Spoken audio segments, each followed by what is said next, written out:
Hello everybody, welcome back to Computational Nanophotonics videos. I'm Josh, and today I want to talk about doing FDTD simulations using Meep. So if you haven't heard of it before, Meep is a free FDTD simulation software. It's also open source, so you can find its code on GitHub. It's built for distributed systems, so you can actually run it on supercomputers or on multiple cores in your own computer.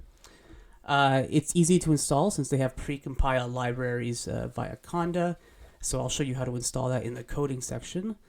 They also have a bunch of inverse design tools. I am a big fan of inverse design, so I figured I would include that in my list here. And finally, they have a really nice Python interface. Please check out their website. They have lots of documentation, lots of tutorials, and detailed explanations on their software. So here's what their website looks like. So yeah, this is the front page. And yeah, so they have a bunch of interesting information, all the features of their software. So they talk about materials, subpixel smoothing, symmetry, yeah, all that stuff. And finally, here's their Python documentation. So these are a bunch of tutorials you can follow. They have a page dedicated to their user interface. So this is just all the Python functions that you can use. And yeah, I highly recommend you guys go through the tutorial/basics. Oops, not in Scheme, sorry, not in Scheme. In Python, the tutorial/basics in Python. As I've already shown, I guess, they also have an interface in a language called Scheme, which I believe is a programming language out of MIT, which is where Meep comes from. It comes from some research group or research groups out of MIT. I know Stephen Johnson, I believe, is kind of like the head of Meep, the Meep project. And they also have a C++ interface. But yeah, we're going to stick with Python in this tutorial. So in this video, we're going to show how to do a scattering simulation in Meep. So this is very similar to my first couple of videos with Numerical, only this time we're doing it with Meep using a free software. So we'll show how to set up a scattering geometry, how to add a plane wave source, how to extract the scattering in the absorption spectrum, some Fourier Transform monitors, flux monitors, movie monitors, and we'll deal with materials that have dispersion. And so after I'm done going through all these slides, I will do some of my live coding. Well, not necessarily live coding. I'm going to probably be copying and pasting from another script. But yeah, we'll be setting up this simulation in Python, so you guys can watch that happen and follow along.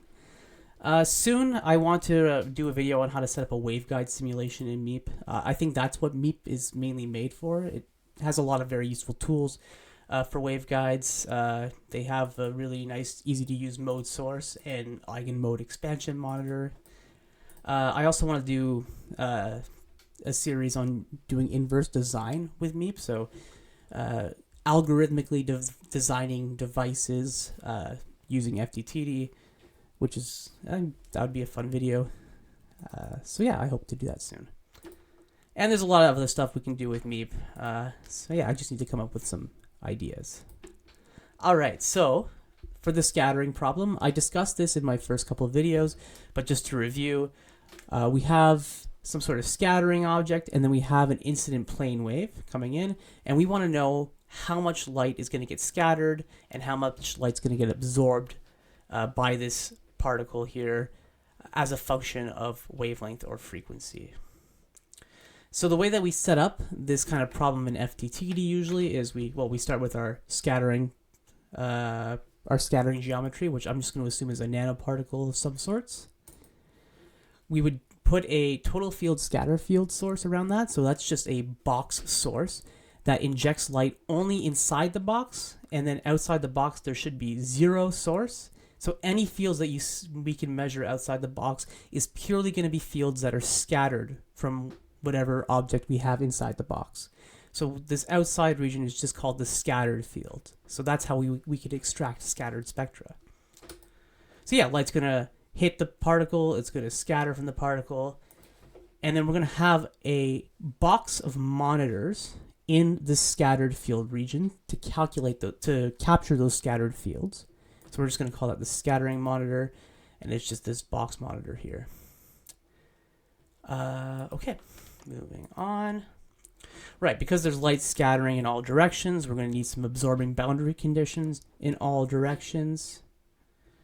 And finally, if we want to capture the absorption, we need to place a box monitor, very much like the scattering box monitor, but we need to place it inside the total field region, so inside the region where we have the source and the scattered light. If we place a box around here, calculate the power going through this, that is getting scattered through this box, we can extract the absorption stuff. And again, I gave the theory for all this stuff in my previous videos, but I will briefly review it in a second. So the problem is that Meep doesn't have a total field scatter field source. They do have a plane wave source, and it's not unidirectional, so it's a plane wave source that travels in both directions. And this also means that we can't have a scattered field box monitor. So this is what our simulation would actually look like in Meep. So we'd have we'd have our PML surrounding our simulation domain. We'd have our plane wave source somewhere to the left of our simulation. And then we would inject that plane wave source. Now I show an arrow going to the right. In Meep, the arrows, there's also going to be light traveling to the left as well. So it's not unidirectional. We can't have a box monitor. It's going to be a total field box monitor though. So it is easy to calculate the absorption, but somehow we need to extract the scattered field from the total field in order to calculate the scattered spectrum. So yeah, how do we isolate that scattered light? So what we do is we use a simple trick. We know that the total field inside of our simulation is just going to be equal to the source field plus the scattered field. So if we rearrange that, we can extract the scattered field if we know the total field, which we do from this simulation. We have the total field in this box monitor, and we need to subtract that by the source field, and that is something that we can find. So the way we do this is we actually run two simulations. The first simulation is going to be an empty simulation domain, so we're going to have that box monitor still, but that box monitor is only going to be measuring the source electric field, E source. In our second simulation, we're going to do what we call our normal simulation. So we put our scatter inside there, and that will give us our total field. And then once we have those two fields, we can subtract the source from the total, and then we get the scattered field. Great. So for this total field box monitor that we have here, we're going to be using what are called flux monitors. And flux monitors, they simply calculate the electromagnetic power, P at omega, so P, the power as a function of frequency, that travels through each of these monitor planes. So this monitor plane on the left is going to be calculating the power traveling in the minus x direction as a function of frequency. The monitor on the right is going to be calculating the power traveling in the positive x direction as a function of frequency. And of course we have the y's, the positive y, negative y, and we're going to have z monitors too. I just didn't draw those because I'm doing a 2D projection of a 3D simulation here.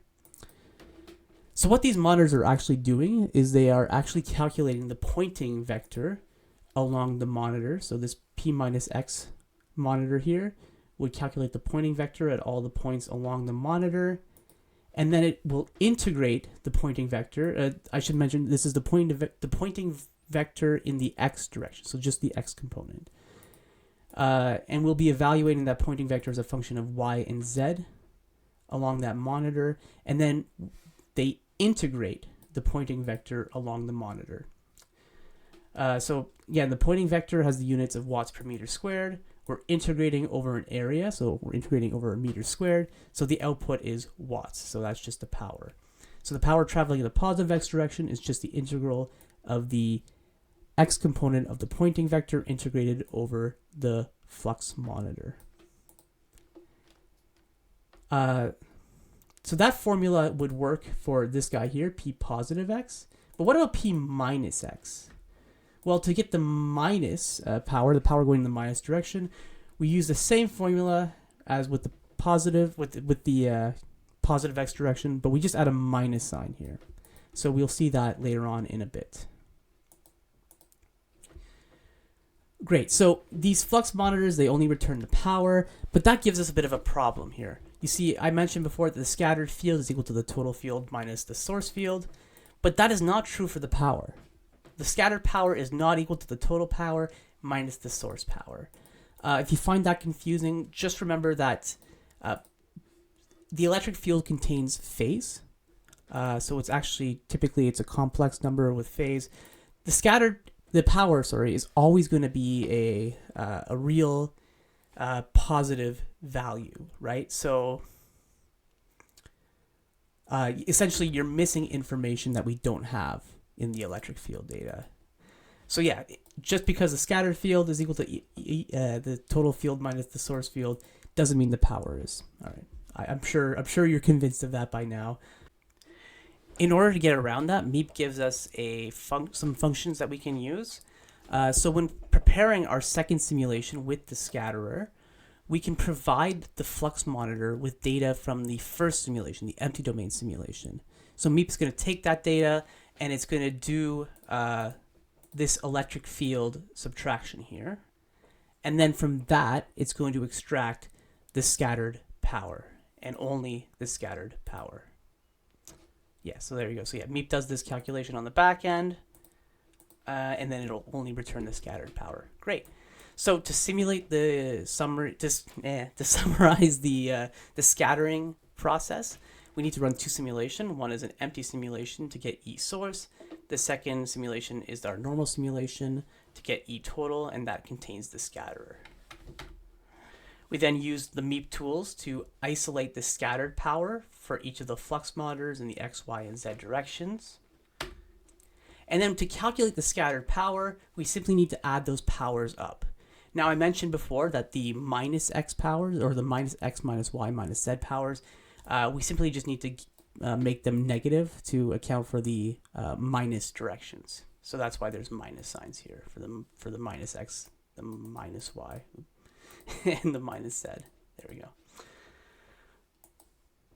Oh yeah, and finally to calculate the scattering cross section, which is usually what we want with these sorts of calculations, we need to normalize our scattered power by the source intensity. So if we do that, if we divide a power with the units of watts by an intensity with the units of watts per meter squared, we get a value that has the units of meters squared. So this is actually this value has the units of area. So it tells you how big is this device as seen by the electric field. You know, that's kind of a way you can translate this scattering cross section. So to calculate the absorption, we need to do the same thing, but we only need to use the total field fluxes. So we only need to use the flux monitors from this normal simulation. So if you just wanted the absorption spectrum, you don't need to run two simulations. You just need to run the one with the scatterer in it.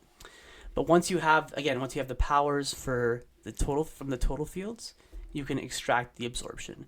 And I go through kind of the theory of that in my previous videos with scattering in numerical. So some practical notes when it comes to running Meep simulations.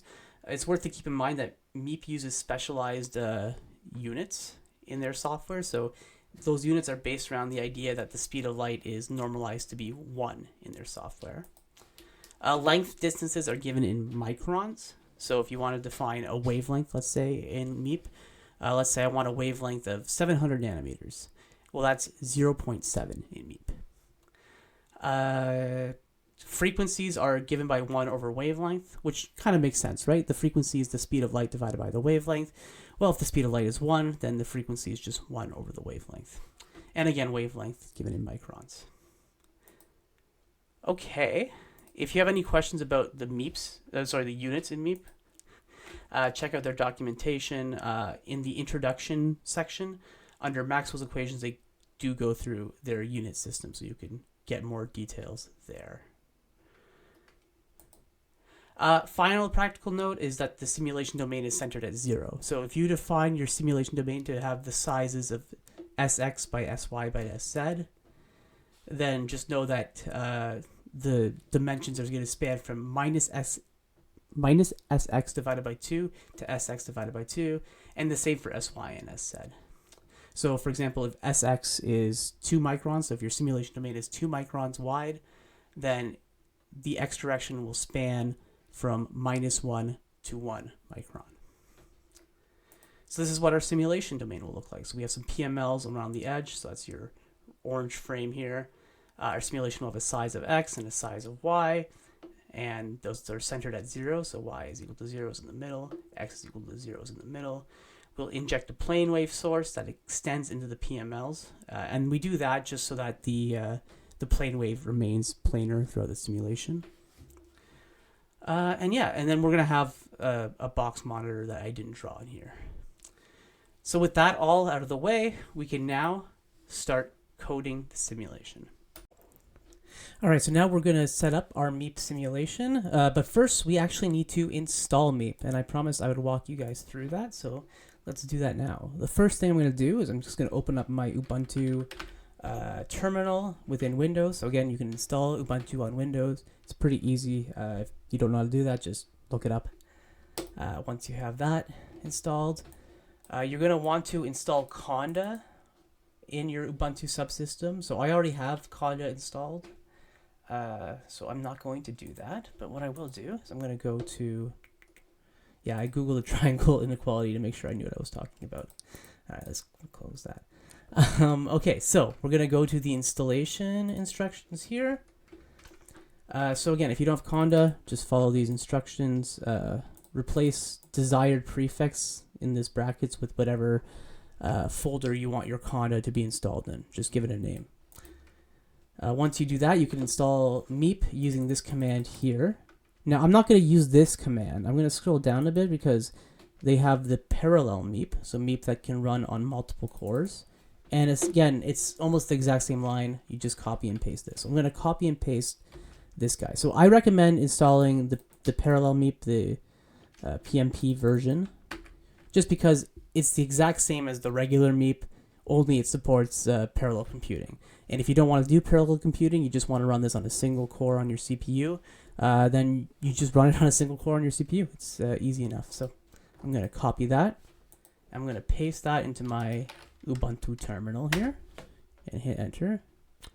And now it's going to install PyMeep. Now this is going to take a while, so I'm going to pause the video and we'll get back to it in a minute. So now that we have Meep installed on our Ubuntu, we can now activate it. So we'll activate the Conda environment that Meep installed in. So when you installed Meep, you installed a Conda environment called PMP, assuming you use the exact same command I use. So we need to activate that Conda environment. So Conda activate PMP. There we go. Now we can use Meep. So I'm going to now open up the script for this video. So I've kind of pre-wrote it for the most part, and I'm just going to uncomment bits as we go through it. So the first thing I do is I import Meep as MP. Of course, we're using the Meep library. We need to import NumPy, matplotlib, and this MeTheory, MeSolver guide, this is my own custom script. I'll talk to you guys about that later. But yeah, I'll probably be loading this to a GitHub repository and then linking that in the description of the video. All right, so the first thing we want to do is we want to define the size of our simulation domain. So here, I'm setting up a simulation that is a cube, and it's 2 microns by 2 microns by 2 microns. And we set up the simulation size using a Meep vector 3. So this is their own 3D vector object. And yeah, you just put the sizes in there. If you want to do a 2D simulation, you can set size Z to be 0. And if you have a 0 value for Z, you can just not include it at all. And it's smart enough to know that that means 0. Okay, so we have size X by size Y by size Z. Excellent. here I have a nanosphere geometry, but since we're doing the scattering problem, we're not going to set up the sphere yet. We want to do an empty domain simulation first. So we're going to skip this bit of code that I have commented out, and we're going to go to setting up the sources, the plane wave source.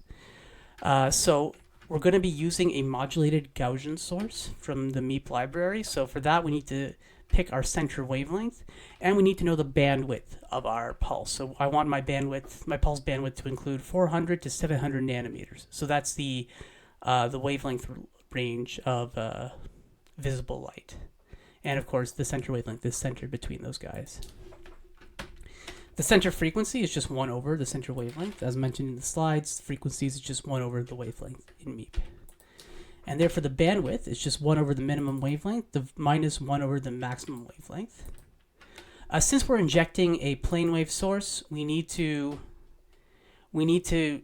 pick where we want to inject that source. So I'm just going to pull up this plot here. So you can see that we're injecting light here to propagate along the y-axis. So the plane wave is going to be injected at a plane, on an xz plane located around here. So we need to pick that y position where we want the plane wave.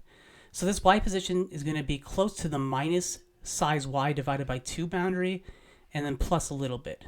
So that's what I have here. So the source position along y is just minus size y over 2 plus a little bit, so 300 nanometers. For the pulse itself, for the plane wave pulse, we want it to be a modulated Gaussian, as I said. So we're going to use meep.Gaussian source. So this will just create a modulated Gaussian in the time domain, and it's going to be centered at center frequency, which we set right here. The frequency width, so that's the bandwidth. I'm setting it 2 times my frequency width, just so that it completely includes 0.4 and 0.7 and doesn't cut them off. And finally, this last guy here is integrated. We need to have that turned on because our source is extended into the PML region. If our source isn't extended into the PML region, we could turn that is integrated off. And it's just a way that they inject the source that makes it cleaner with the PMLs. So if you want more details on that, just check out their website. They have a bit of a section on what is integrated is all about. And finally, for the actual source, we're going to set up our plane wave. Oops. So in Meep, you can have multiple sources. So you have to set up the source as a list of sources, even if you only have one. So here we have a list, and that list includes meep.source. So that's just a generic plane wave source. Here's the pulse. So that's the time domain pulse of the plane wave. It's going to be polarized in the EZ direction. It's going to be centered at 0 along X and at source position along Y, and also at 0 along Z, but we don't need to include that. And finally, its size, it's going to extend across the entire X and Z range of our simulation domain. So it's size X by size Z. So that's our plane wave source. Finally, we need to set up our simulation object. So the first thing we want is our step size, a simulation step size. So I usually say take the smallest object, the smallest geometry in your simulation, or the smallest wavelength, and divide it by 20. That's usually my rule of thumb. Here I'm dividing by 10, just because it's a 3D simulation running on my laptop, so I want it to run a bit faster. We didn't set up a sphere radius yet, so I'm just going to uncomment that up here. So the sphere radius is going to be 250 nanometers. Okay. Now, Meep doesn't take its step size, it takes a resolution. So the resolution is just the number of cells per micron. So that's just 1 divided by your step size. Easy enough. Finally, we want absorbing boundary conditions, and that means PMLs, perfectly matched layers. So to include PMLs in Meep, we just need to have this list object with, again, one item inside it, and we just say Meep PML, and then we give it the thickness of the PML. So I'm going to say 10 times the step size. That tends to work for me. That's what I use in my own custom simulation software. So finally, we set up our simulation object, and that looks like this. So we say sim, so that's what we're calling our simulation object, is equal to meep.simulation. We give it the resolution, we give it the cell size, so the size of the simulation domain. We give it the sources, we give it the PML for the boundary layers. And for the geometry, we will be giving it a sphere in a bit, but for now, again, we're keeping it empty. Now let's talk about monitors. So first things first, we're going to add some Fourier Transform, a DFT monitor. So to do that, we need to first define the wavelengths that we want to Fourier Transform to, and then calculate the frequencies using those wavelengths. So the wavelengths are min wavelength to max wavelength, and I set those above so that this will span the visible wavelengths using 21 wavelength points. I'm going to go up to 41. Let's do 41 instead. Frequencies is 1 divided by wavelengths, as always. And so so I set this up. So this is this is a DFT monitor. So I actually set up a different list of frequencies for the DFT monitor. So here the DFT frequencies is just the minimum wavelength, the center frequency, and the maximum wavelength. So you set up a DFT monitor doing this. So you call it whatever you want. I call it DFT fields. That's going to be equal to sim.addDFT fields. So you need to do this, add the monitors after you set up your simulation object. So you sim.addDFT fields. So here I'm saying I want the DFT, I want the Fourier transform of the EZ component of the fields. I can also ask for the EY and EX components, but I'm just going to ask for EZ for now. Okay, you give it the frequencies you want it to take the DFT at. So here I gave it 3 wavelengths in this list. Of course, I could have also just given it this frequencies vector, but that's going to contain 41 wavelengths, which is a lot. Finally, you set the center of the DFT monitor. So here I'm centering it at the origin, and the size. So I want this DFT monitor to span the XY plane at the origin for Z is equal to 0. So here I set the size to be size X by size Y. All right, so that's the DFT monitor, and that's just going to capture a picture of the electric fields as a function of frequency. Now, for the actual scattering stuff, we need our flux monitors. So, again, our flux monitors are going to be a box of monitors around our scattering object. So let's pull up a picture of that. Right, so we have this kind of box here of dashed lines. So we need to have, because it's a cube monitor, we need to have 6 plane monitors that make up that cube for each of the 6 sides of that cube. So first things first, we're going to set up the side of the cube. So our cube is going to be box size by box size by box size in the X, Y, and Z directions. And the box size is just the sphere radius times 4, because the sphere's diameter is times 2. So this will be twice the size of the sphere itself. So to set up one plane monitor, one planar flux monitor, so this is going to be a flux monitor in for the minus X direction. So if I pull up this picture here, this would be this vertical dashed line here. So we're capturing the flux going out in the minus X direction. So first we do sim.addFlux. Again, we need to do this after we declare our simulation object. So sim.addFlux, give it the list of frequencies. So here I'm using all the frequencies that I wanted across the visible. Then you define where you want this flux monitor. So they have a custom flux region object for that. So you just declare the center of it. So I'm centering this guy at X equal to minus box size over 2. So that's where you would expect it to be. And the size is just going to be box size by box size in the YZ direction. Similarly, for the positive X direction, we have the exact same monitor, but now instead of at minus box size over 2 along X, we're going to have it at plus box size over 2 along X. And we're going to place the same monitors along the Y direction and along the Z direction. Okay, so we have our simulation domain, we have our source, our simulation object, we have a DFT monitor, and we have our flux monitors. Next thing I want to do is I want to visualize what the simulation domain actually looks like. Because Meep doesn't have a graphical user interface, you need to write some code to, you need to plot the simulation domain to see what it looks like. So that's what this guy does here. So sim.plot2D. And then because it's a 3D simulation, we need to give it a 2D plane to actually plot. So here I'm saying plot a plane that is centered at the origin, 0, 0, 0. So it's empty. With a size of size X by size Y. So this is going to plot the XY plane at Z equal to 0 of the simulation domain. And in fact, I can also do a cross section through, let's say, xz. We can do any cross section we want, actually. But the xz cross section, I just need to put 0 for y and put size z here. And I can also move like the center of the plane that I'm plotting here. So we can plot anywhere in the simulation you want, essentially is what I'm trying to say. Okay, so if I run the code now, we will get plots of our simulation domain. So let's do that. So the code is called, it's called Meep scatter 3d.py. So the way we run it is we just say Python Meep underscore scatter underscore 3d.py. There we go. So it ran, and it was very quick because, again, we didn't actually run a simulation. We just visualized the simulation domain. Sorry, let me just delete some of these old pictures in the folder. We don't need those right now. Okay. So right, these are the two plots that we just plotted. So these are the plots of the simulation domain. So this is the XY cross section. Oops, it plotted in the wrong window. So this is what the simulation domain looks like. As you can see, it goes from -1 micron to +1 micron along Y, and -1 micron to +1 micron along X. So there's your 2x2 simulation domain.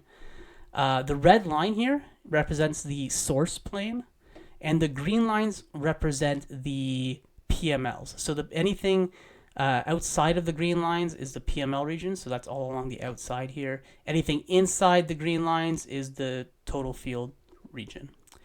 And here you can see our box of monitors here. So this is our cube of monitors, but this is just a cross section through it. So yeah, that's the YZ cut. And the XZ cut looks like this. So here, again, you can see our cube monitor in the XZ cut. And this cross section, this blue line you see here, is the DFT monitor that is cross-sectioned in the XY plane. So we only see a line here because we're not looking at the Y plane. So neat. So that's what the simulation domain actually looks like. So now we can run our simulation, our anti-domain simulation.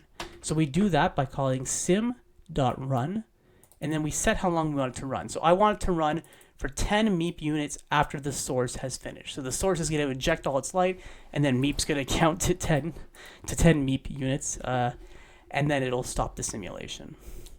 Once the simulation is over, I want to plot the DFT fields, the Fourier Transform fields. So to do that, I have some code down here. So I'm going to loop through my DFT frequencies. So these are the frequencies that I'm evaluating the DFT at. And at each of these frequencies, I'm going to load the electric field data at that frequency.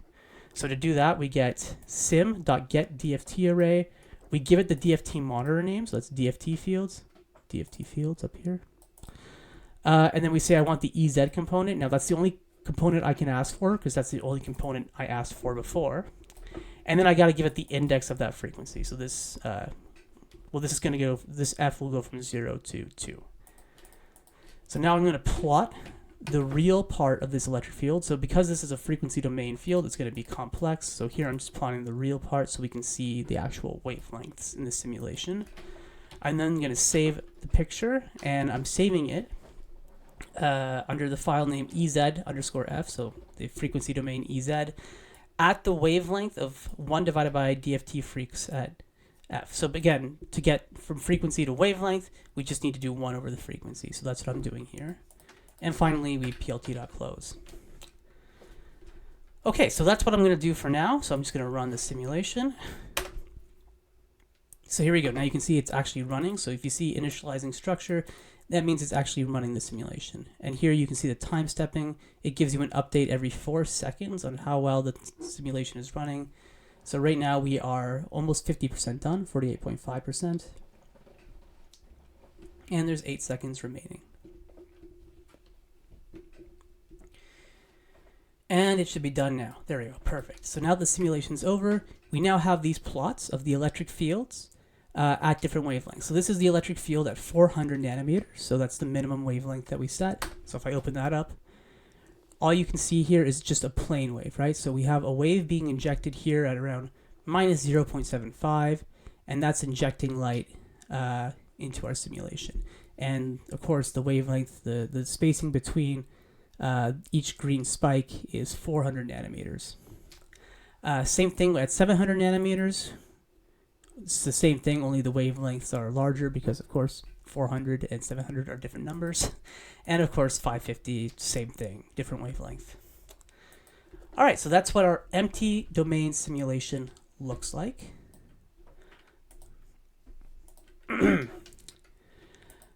So next thing we're going to do is we're going to save our flux data. So we need to extract data from those flux monitors and save it. So the way we do that is we call sim.getFluxData, and then we put the monitor name that we want the data for. So here I want the data for all 6 of my monitors: MX, PX, MY, PY, MZ, PZ. So I do that for all 6 of my monitors, and I'm storing this data in something called box MX data empty. And this data here actually has the complex electric and magnetic fields that can be used to calculate the flux. So we're going to be loading that data into the next simulation, into the simulation with the scatterer, to subtract the fields, as we talked about in the slides. One thing we also want to do with this empty simulation is we want to calculate the incident flux. So if you remember from the slides, we want to where is it? Sorry, guys. Oh, geez. Yeah, here it is. So we want to be normalizing by our source intensity. So to get our source intensity, I'm just going to sample the fields from the empty simulation domain, which is just the source, right? So to do that, I have to calculate the incident flux. So to get the flux from these monitors, you just need to say mp, so meep.getFluxes, and give it the monitor name. So because my light is traveling in the y direction, my source flux is only going to be, it's going to be either the box my or the box py. Finally, to get the actual intensity, so this is the flux, so this is a power. So to get intensity, I need to divide this by the size of the monitor. So that's box size squared, because the monitor is just box size by box size. And this will give me the incident intensity. So I won't call it that. I'm going to call this incident intensity instead. And we can plot the intensity spectrum of our pulse. Plot wavelengths incident intensity plt.save fig. And I'm going to call this ins intensity.png and plt.close. Great. All right. So before we move on to the second simulation, I'm just going to run this again and show you what the incident intensity looks like. As we will expect, it should be a Gaussian pulse. Yeah, it should be a Gaussian spectrum centered at 550 nanometers. And if it's not, then we have a problem.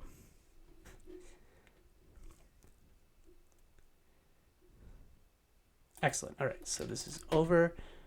And here's the incident intensity plot. So I'm going to open up that. And there you go. So this is just a Gaussian spectrum centered at 550 nanometers, as you can see here. Awesome. So let's go back to the code. So our incident simulation is done, our empty domain simulation.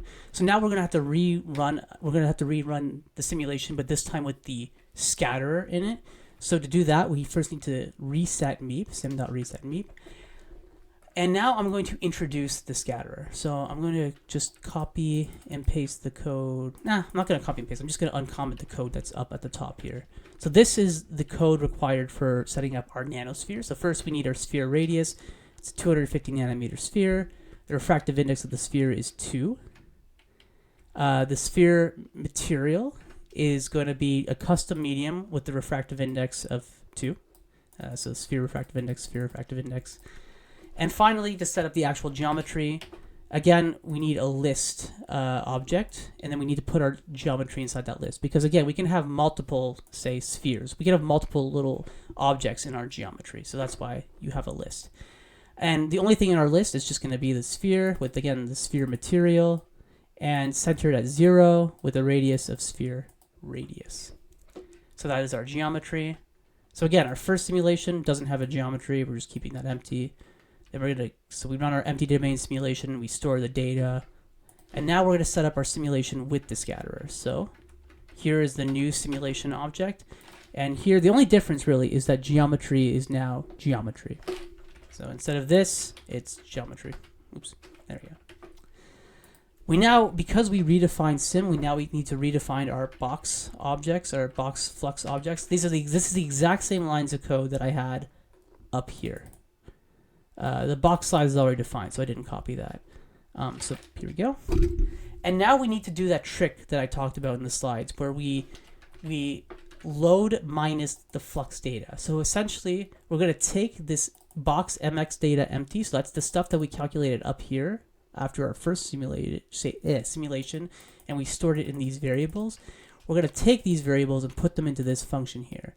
So what this is telling Meep is that this next simulation, any electric field I measure in box mx in this monitor location, I want you to subtract from the fields from the last simulation. That's what this is saying.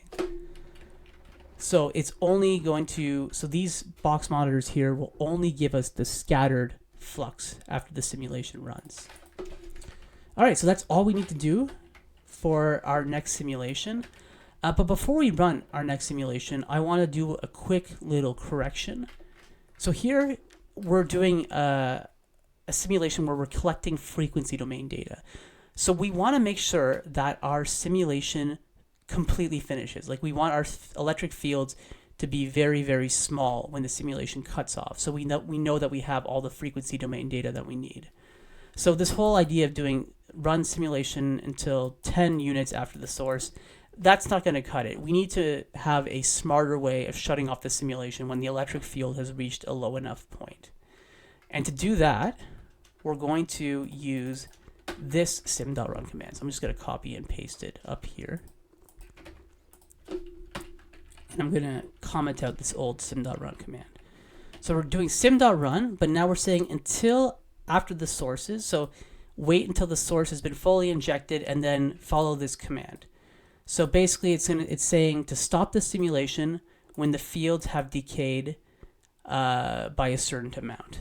And so there's 4 arguments that go into here. So the first argument is like, how many time units do you want to wait to evaluate this function?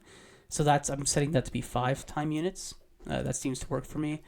I'm telling Meep to look out for the EZ component of the field. So I want the EZ component of the field to decay. And this is where it's going to look for that field value. So it's going to look at that field value.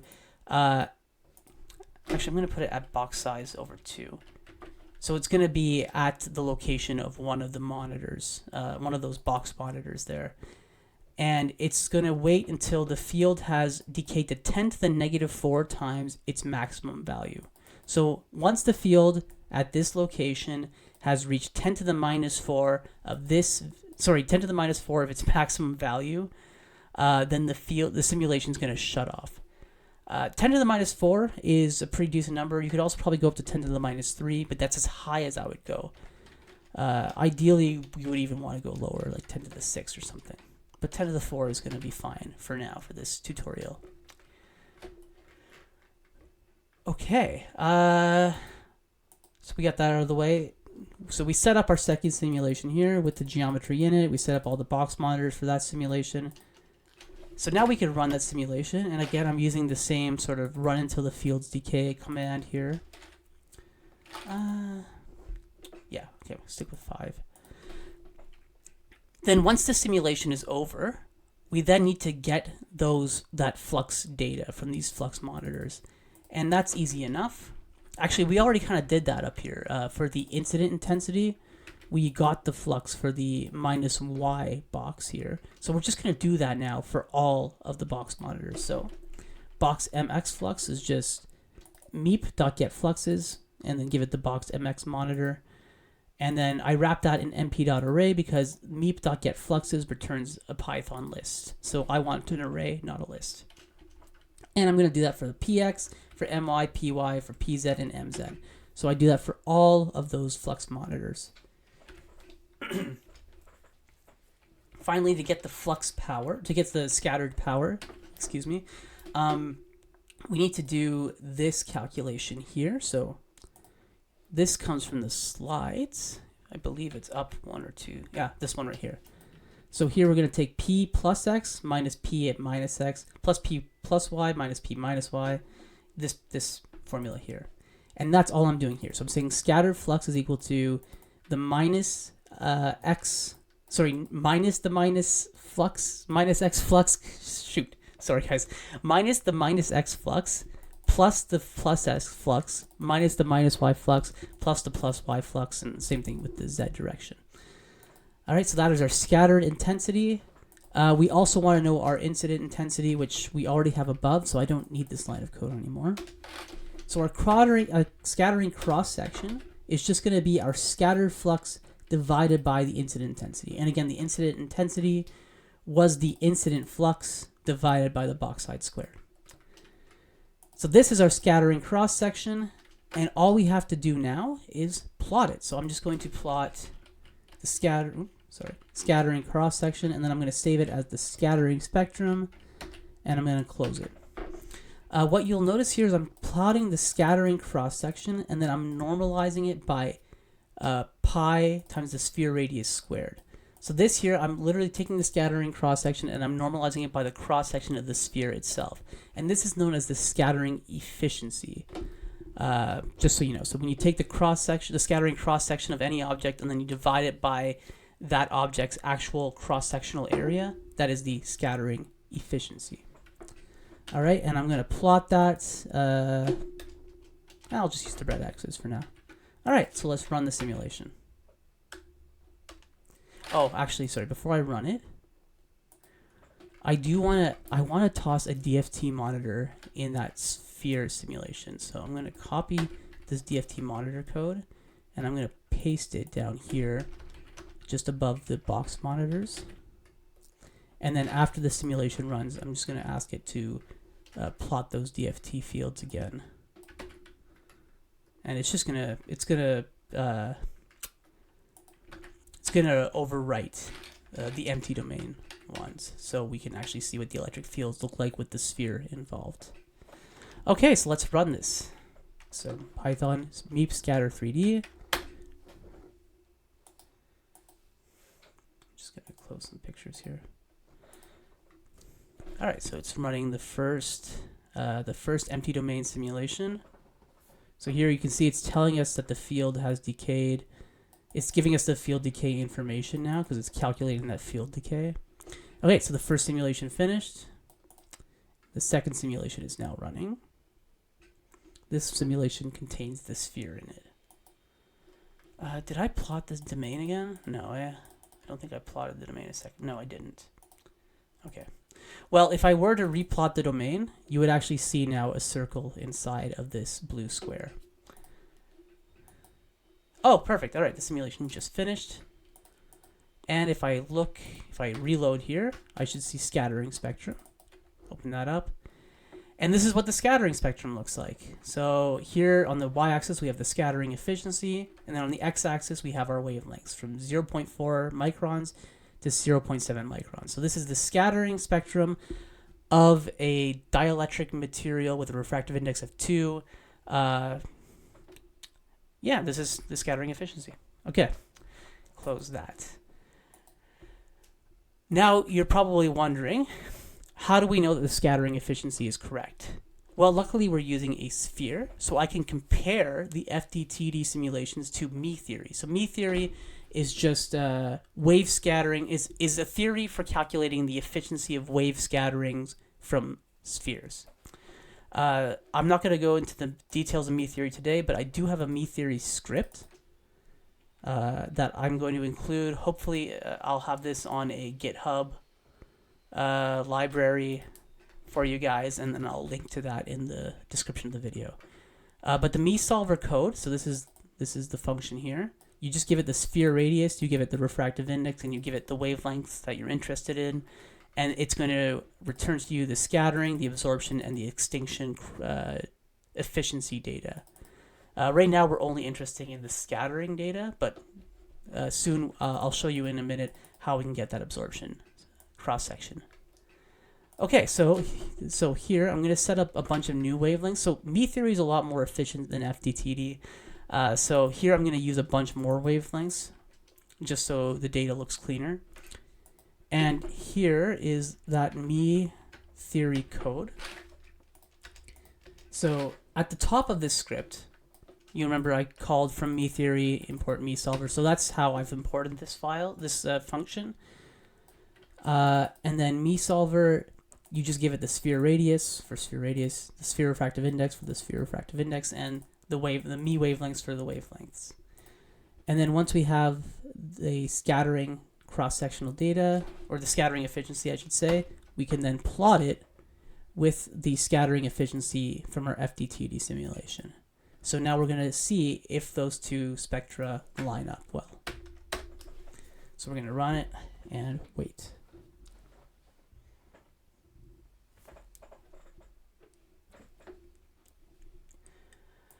It's now worth pointing out while we're waiting for the simulation to run that we don't just have to use dielectric materials, we can also use materials with dispersion. So if you go to their website, to the Meep website, click on materials, you can see they go through a bunch of different types of dispersion models for their materials. If you scroll down to the bottom, because you can actually set up your own dispersion models in Meep. I'm not going to go into that today, but maybe another time.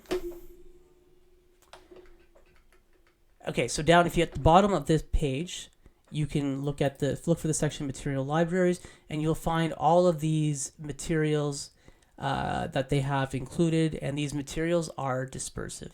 So later on, I'm going to be playing with some gold, so doing some plasmonic particle simulations. But yeah, you can literally just import these materials from Meep and use them. So our simulation has finished. Both of our simulations finished. So let's look at the spectrum again, scattering spectrum. And here you can see that our Meep theory and our Meep simulations agree relatively well. It's not a perfect agreement, as you can tell. So again, the red lines is the FDTD simulation and the blue line is the Meep theory. But it did a pretty good job. The reason why it doesn't agree well is just because we're using a very coarse discretization on that sphere. If we made the discretization a lot finer, we'd probably get some better agreement between Meep theory and the FDTD simulations. And this should work. It'll also, because we're using a coarse step size, one thing I know that will work better is we can actually make the refractive index of our sphere lower, so 1.5. So now we're simulating something like a glass sphere. I'm going to run that again.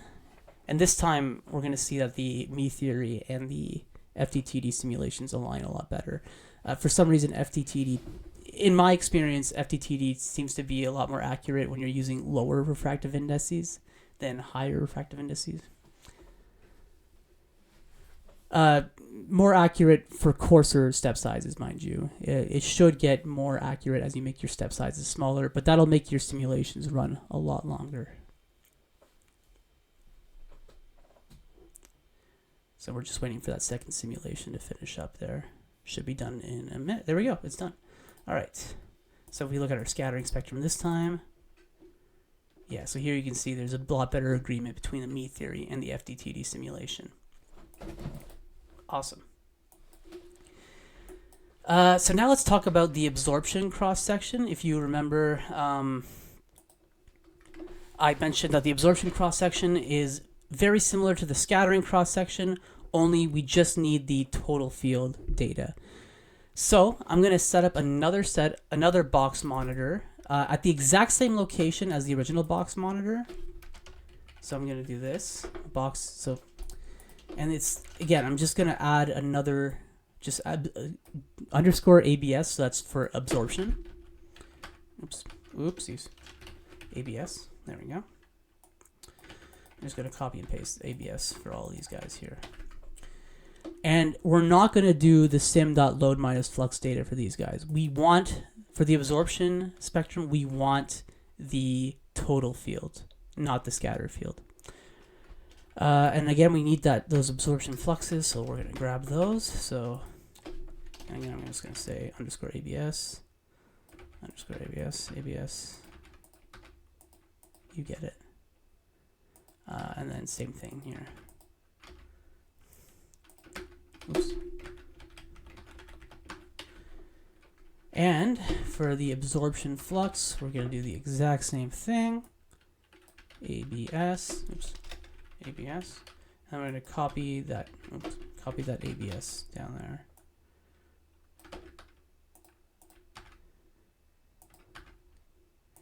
But Josh, why didn't you copy and paste from off screen like you did last time? Because I didn't think to do that this time. All right. There we go. So then we divide our absorption flux by the incident intensity to get the cross section, and then we need to multiply by -1. I don't know if I mentioned why I did that in the slides. I presented the slides a little while ago. I did the video for the slides a while before I did the recording of the code here. So I don't know if I mentioned this in the slides. So you need to, it's the exact same calculation between the two, only the absorption uses the total field and you need to multiply by -1. All right, but now we can plot our absorption spectrum like we did with our scattering. So I'm just going to replace scat with abs. And same thing here, scat with abs. Oops. Abs. And then I'm going to save this abs the absorption spectrum. Now, for a dielectric, as you might imagine, because we're using a material with no loss, there is no absorption. So the absorption should be 0. Or it's going to be non-zero because when it comes to computer stuff, nothing's ever completely 0, but it's going to be a very small number.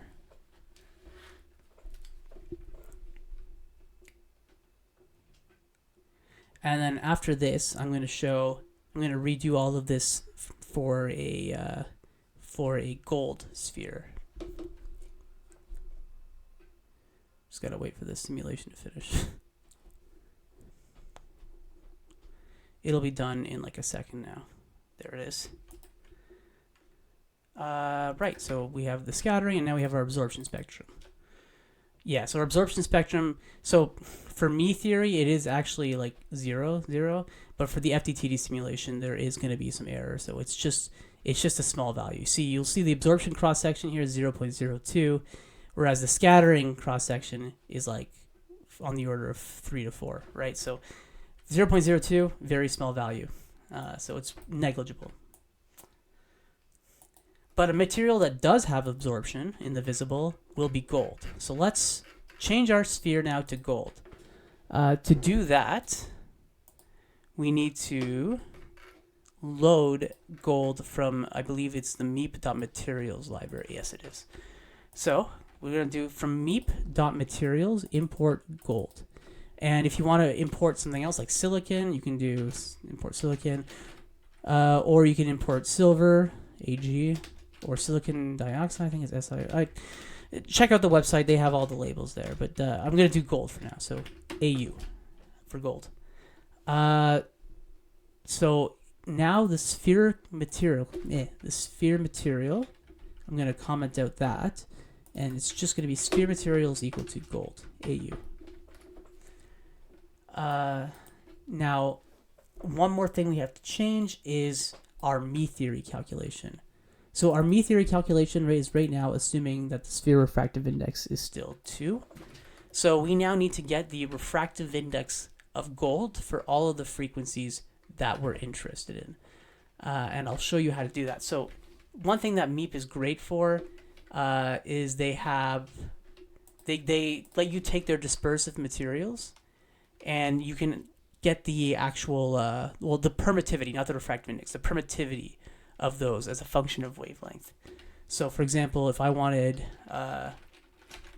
epsilon of gold at, let's say at 550 nanometers, then all I have to do is say, give me AU dot epsilon. So epsilon is going to be a function that returns the permittivity, and then I give it the frequency that I want. So I want it at a frequency that corresponds to 0.5, or the center wavelength. Let's call it center wavelength. Yeah. Wavelength. Okay. And if I called that function, it will return the complex permittivity of gold at that wavelength. Now, we have multiple wavelengths, so I'm going to need multiple permittivity values across all those wavelengths.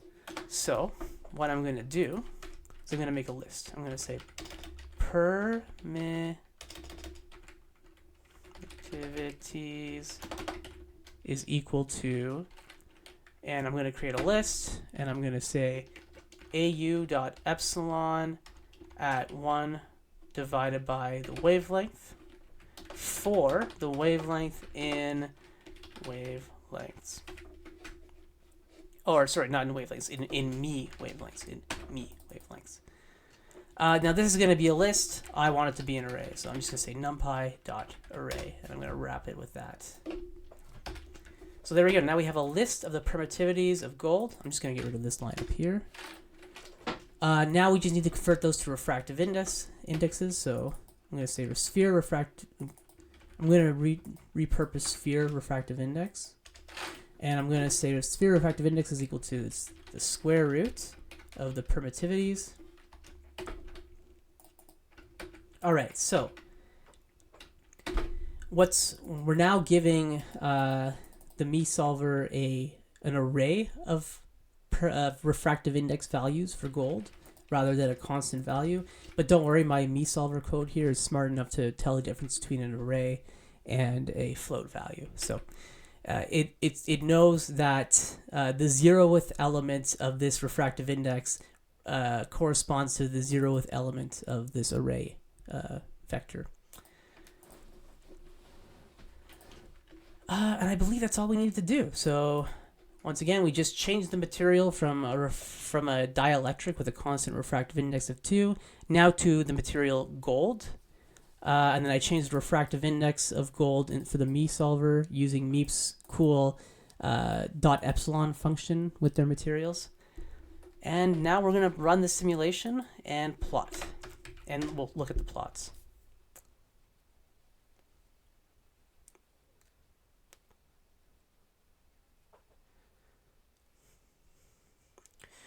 Now this simulation is going to take a little bit longer just because we're using gold. Well, not the first simulation, but the second simulation will, because the first simulation is completely empty, right? So, right, since we're now adding gold, you can now see that it's adding some susceptibility functions. So the way it models materials in Meep is they use either a Drude model or a Lorenz model. So we can talk about that in another video. I want to talk about material models in FDTD. Oh, okay. So this is fun. So in our second simulation with the gold particle, we see that our simulation failed. The simulation fields are not a number or infinite. So this just means that our simulation was unstable. And that can happen when you have dispersive material models. There's an easy way to fix that in Meep. So what we're going to do is we're going to we need to set the time step of the simulation to be smaller than it currently is. And the way we do that is through a thing in the simulation. So we go up to your simulation object here, and we're going to create a value. We're going to call a value called courant, C-O-U-R-A-N-T. By default, that's set to 0.5. I'm going to make it smaller. I'm going to set it to 0.3, let's say. And this is just for the second simulation, because the second simulation has gold. So in order for this gold model to be stable, we need that courant factor to be lower. So let's do that. Yeah, the courant factor. If you guys remember my last FDTD video with the 1D FDTD, I talked about stability. So stability condition is how we find our time step size with respect to the space step size. And there's kind of a constant factor in that calculation, and that constant factor is called the courant factor. So to make this step size, to make the time step smaller, we need to make the courant factor smaller. That's essentially what I did there. And by making that time step smaller, I'm making the simulation more stable. So this time around, the simulation shouldn't fail. It should run to the end. Yeah, so it doesn't look like it's blowing up this time around. It looks like it's running as expected. Yeah, so this simulation is running a lot slower than the first one, just because the material model. So the gold material model actually includes what 1, 2, 3, 4, 5, 6 extra differential equations to be solved. So for each Lorentzian susceptibility and the Drude susceptibility, each of these lines is just another differential equation you need to solve in your FDTD algorithm. No! Ah, jeez. It failed because of that. Alright. Let's figure out what I did wrong, guys.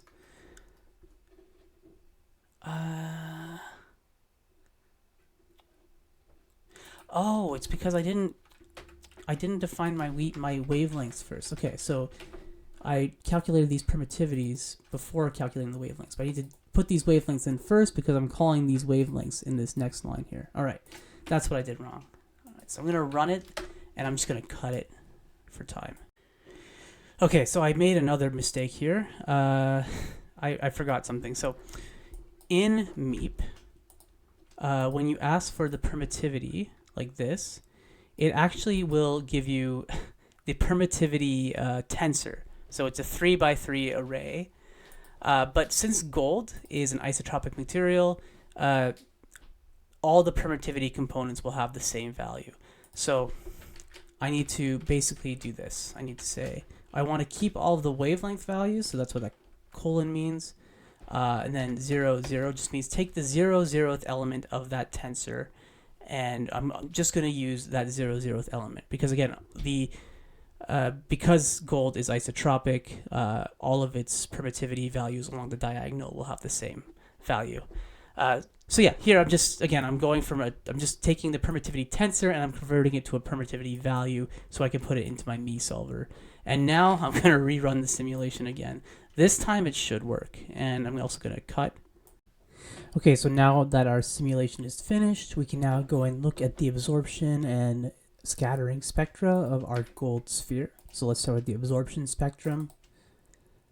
Okay, so we can see that, again, the FDTD data is the red x's, and the Meep theory is the blue line, and so we should expect that the blue line is the correct one.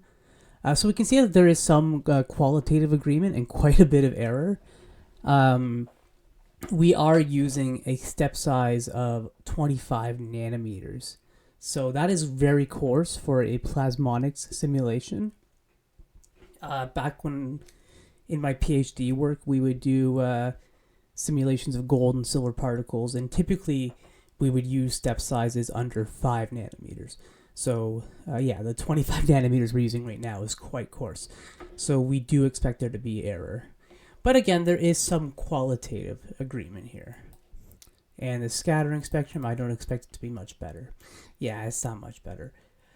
So to get the results to be a little bit more accurate, we can reduce the step size.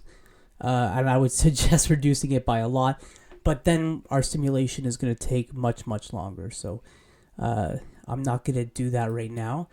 I did, kind of behind the scenes, I reran the simulation with a step size that is half the size that we're using here. So from 25 nanometers down to 12.5 nanometers.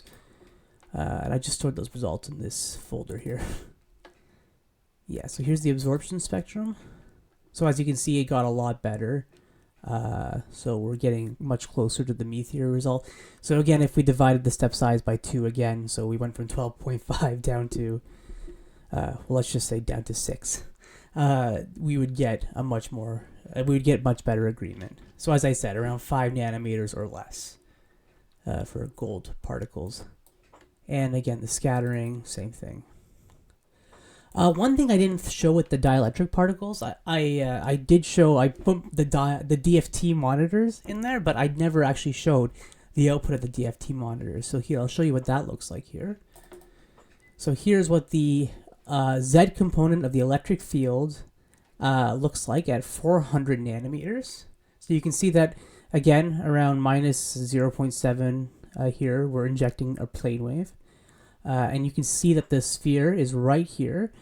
Because gold is a conductor, we expect that the electric field is not going to penetrate the sphere very well. If you remember from your electromagnetism class, perfect conductors, the electric field's always going to be zero inside of them. So gold's not a perfect conductor, so there is a bit of electric field penetration, but not a whole lot.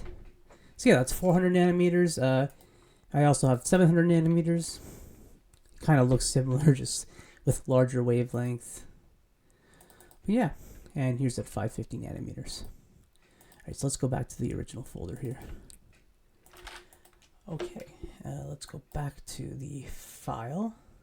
So I'm not going to run it for a for a smaller step size, because I already did that. I showed you what that looks like.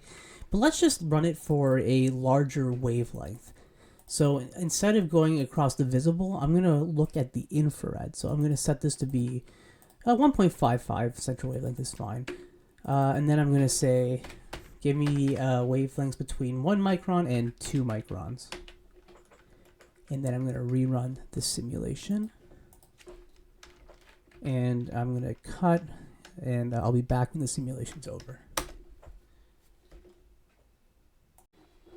And the simulation is over, so we will look at our new spectra. So here's the absorption spectrum, now across the infrared. Okay, so it's definitely better agreement. The line shape looks right, and quantitatively we're pretty close. Again, there is some error. But we can see that the error gets reduced as the wavelength increases. So that's interesting. So we can see that some of the error, at least, is caused by the wavelength to step size ratio. So that's something to keep in mind when you're setting up FDTD simulations. And yeah, and as you can see, yeah, we're plotting from 1 micron to 2 microns. And the scattering spectrum. So yeah, again, some better agreement than with last time. But yeah, okay, so let's close that. We can look at the electric field data again across the infrared. So here's at 1 micron. Yeah, it's not very interested. And here's at 2 microns. Yeah, not very interesting. You just see a plane wave and a sphere with no electric field penetration. Okay, so one thing I promised in the slides was to discuss the movie monitor. So Meep does have a pretty simple way to set up the movie monitor. So I'm just going to copy a chunk of code from off screen here. And we're going to place the movie monitor, so obviously before we run the simulation. I'm going to place it, right after we set up the flux monitors. So right here. Will that work? That should work. Okay, so here we're calling Meep Animate 2D. So basically this is going to take 2D snapshots of the electric field at a location that we choose. So here I'm saying that I want to look at the EZ component of the electric field. Again, you can look at the EX or EY. I'm pretty sure, again, you can put the magnetic field components in there if you wanted. Normalize equals true. So this, I believe what this does is it makes sure that the electric field, like each snapshot of the electric field, are all on the same scale. So if you don't set normalize equal to true, when we look at the video, each frame of the video is going to re-normalize the electric field. I'm not going to try to describe more what that means, but what I would encourage you to do is just play with that, and you'll see what I mean. It creates a video that's quite ugly to look at. So I recommend setting normalized equal to true. Field parameters. So this is just stuff to set up like the picture of the image. I just took this from their example on their website, so you don't actually have to copy this field parameter. And the boundary parameters, once again, we could probably ignore those. In fact, let's just do that. I'm just going to comment out these two lines here. But what is important is that because again, we're doing a 3D simulation and this is going to take a 2D cross-section, you need to define the cross-section. And you do that the exact same way that we set up those simulation imaging plots, right? So you just set up output plane is equal to meep.volume, specify the center, and then specify the size of the plane. So I'm doing a video in the XY plane. And then, again, this is the exact same line as what we used up here, output plane, this guy. Okay, and now, so this is just like a animate object. So to actually use it, we need to put it in the run command. So Meep allows you to run functions during the simulation. So you can specify every blank Meep time units run this function, and it can be one of their functions, which is the case that we're going to do right now, or you can actually write your own custom function. But for now, I'm just going to do this. So this is how you do that. You do Meep at every, and then you're going to specify the at every how many time units. So I'm going to say every 0.1 time units run the animate function. So basically, yeah, so every 0.1 time units, it's going to take a snapshot of the electric field and then save it for a movie. All right, and then all we have to do to generate the movie after the simulation is done. So actually, I'm going to do that right after the simulation is done, before the DFT monitor, is we just need to write this line, animate to MP4, then MP4, sorry. You can do to MP4, you could also do to GIF. I think they have another file format. Once again, it's on their website, it's in the documentation. But the only two arguments you need to put into this function is the frames per second, so let's say 10, and the file name.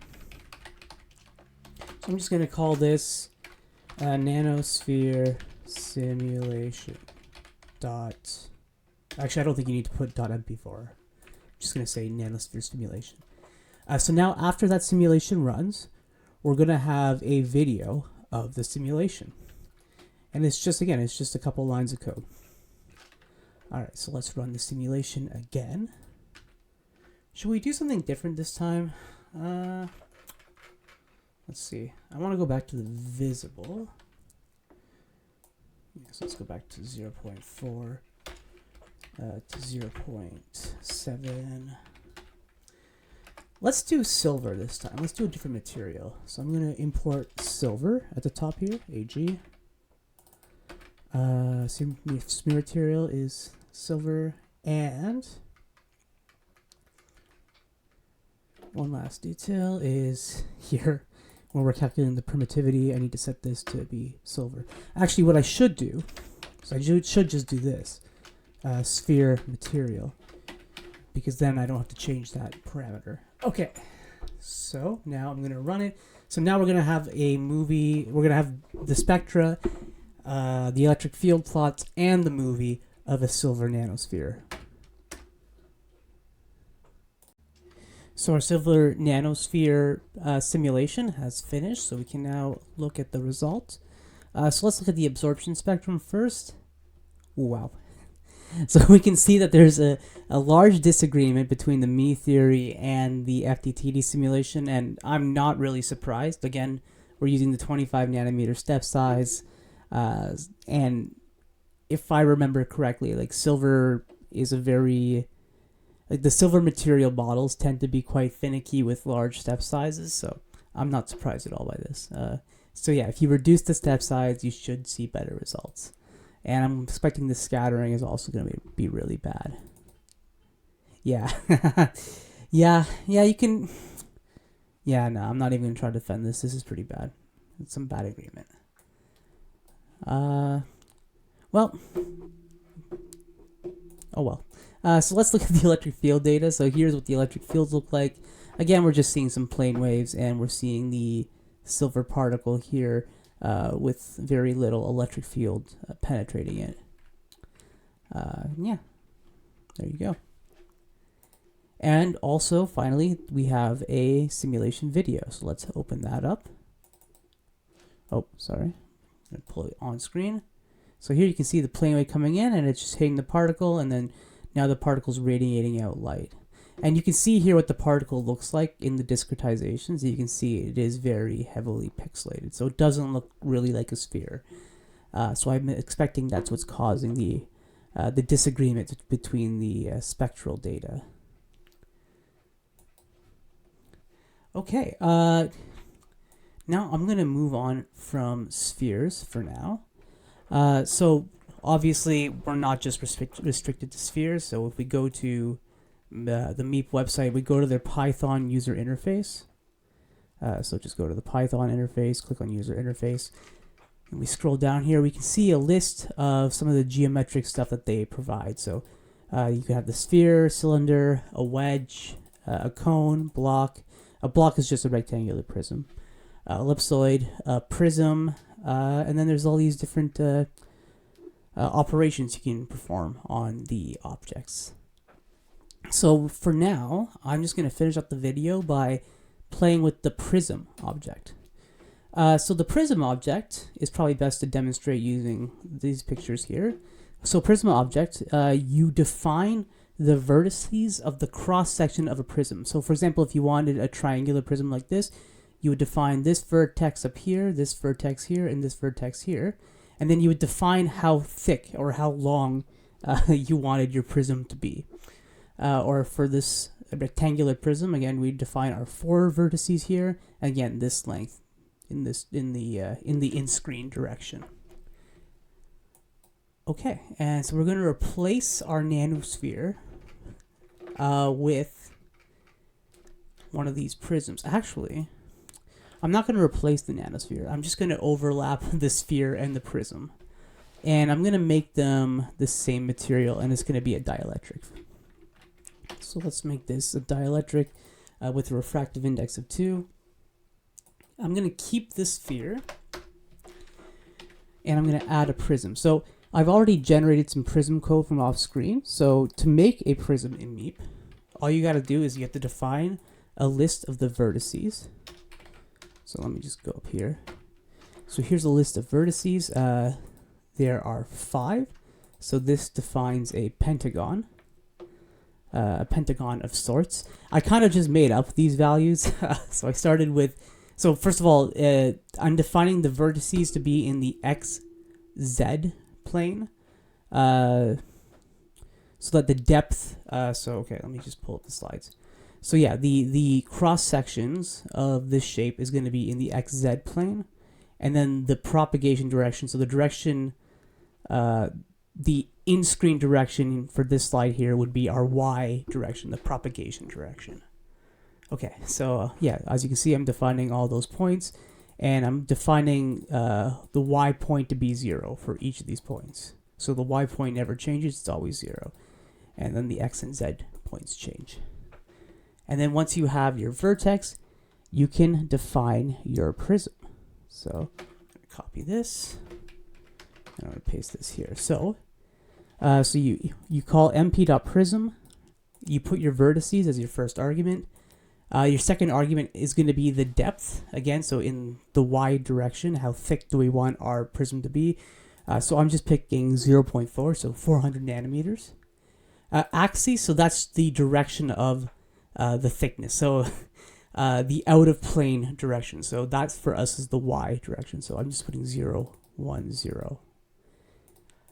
Again, you can click the center, you can decide where you want to center this particle, and you can give it the material. So I'm giving it the same material as the sphere.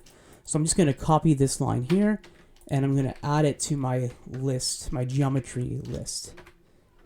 Oh, let me just indent that so it looks cleaner. Okay, there we go. So now we have a sphere and a prism in our geometry. One thing I haven't done yet is I need to copy the visualization plots here down to the scattering simulation. So over here, I'm going to place the visualization plots. I'm going to just change the names of these guys up here to empty, just so we don't overwrite them. Okay, so now let's run this simulation.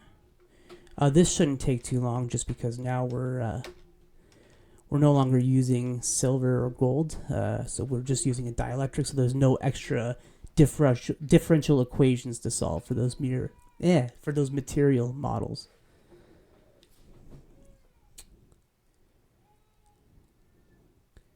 So the first simulation is almost halfway done.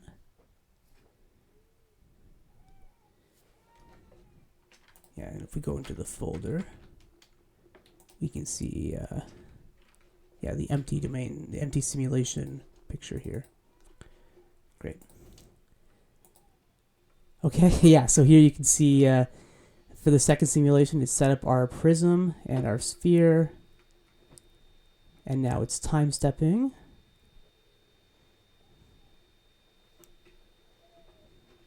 And we can look at the pictures now probably. So let's look at the simulation domain. Okay, I'm just seeing the circle. Does the circle... Oh, right. Okay, so yeah, right. Right, because I defined the shape in the XZ plane. So here you can see it's kind of a weird blobby shape, right? Because it's the overlap of a circle with that pentagon shape that I put in there. So maybe I'll rerun the simulation again after this and take out the circle so you can see the actual pentagon prism I made. But yeah, so this is the XZ cross section of the particle we're simulating, and this was the XY cross section. So the XY cross section, yeah, it just looks like a sphere still.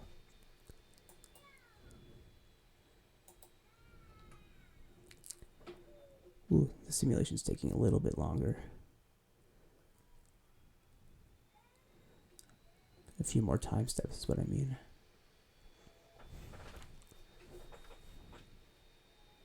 Okay, here we go. The simulation's finally over. Yeah, because we have the movie and we have that normalization turned on, it has to normalize the movie electric field data. So that takes a bit.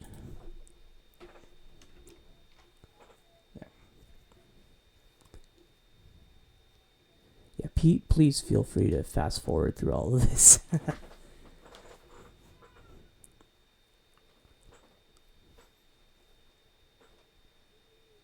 Perfect. All right. So it generated the MP4 file.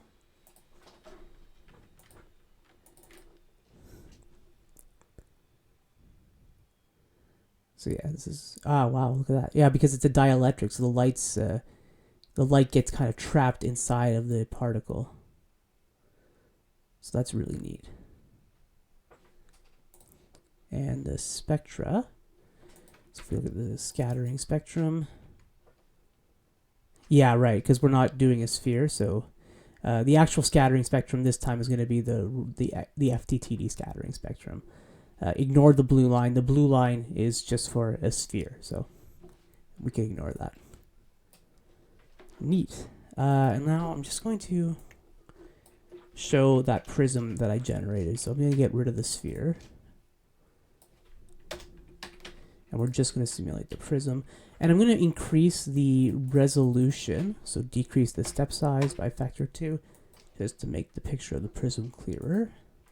And I'm going to run the simulation again one more time.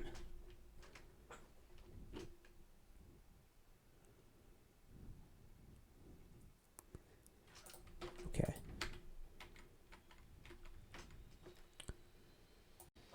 Okay, now that simulation is finished, so we can take a look now at that pentagon shape that I created. So first, let's look at the SimXY. Oh, SimXY, right. So yeah, this only kind of shows a cross section in the propagation direction. So you can see that this is the 400 nanometer depth that I made this prism. But now let's actually look at the prism shape in the XZ plane. Yeah, so here you can actually see the pentagon that I defined. So if you kind of compare the vertices of this pentagon to the code that I wrote for the pentagon, you'll see that they line up. And finally, let's look at the scattering spectrum. So once again, I didn't comment out the me theory bit there, so ignore the blue line. The scattering spectrum of this particle is the red X's that you see. And I guess we can look at the electric field plot. So hey, that's kind of neat, eh? This is what the electric field plot looks like at 400 nanometers, and this is at 700 nanometers, and this is at 550 nanometers. Neat. Okay, and also we also have the movie. So here's the wave hitting the particle, and some of the light kind of gets trapped in the particle, and there's some slight resonances. Not really, but all right. So let's close the movie. Yeah, and that's kind of everything I wanted to show today. So thank you for coming back to Computational Nanophotonics videos. This has been Scattering Problems with Meep. And I hope to continue this Meep series. I think my next video will be continuing on the 1D FDTD video series. I want to introduce PMLs into the FDTD simulation, so perfectly matched layers. So replace those MER boundary conditions with perfectly matched layers. And the reason I want to do that is because it'll open us up, it'll prepare us for getting into 2D FDTD. So I do want to make a 2D FDTD Python program for you guys. So yeah, stay tuned, and thanks for watching. Have a good one. Bye. One last thing before I leave, I forgot to mention, is I am including a Git repository for this video. So please check the link in the description of the video, and you'll be linked to this Git repo. And you'll find the Me theory script is here, plus that Meep scattering 3D Python script that I was making throughout the video. Also, for my last video, for the 1D FDTD video, I also included that script over here in the 1D FDTD GitHub repository, which is also linked in that video description now too, and that contains, of course, the code that we wrote in that video. Thank you very much. Bye-bye.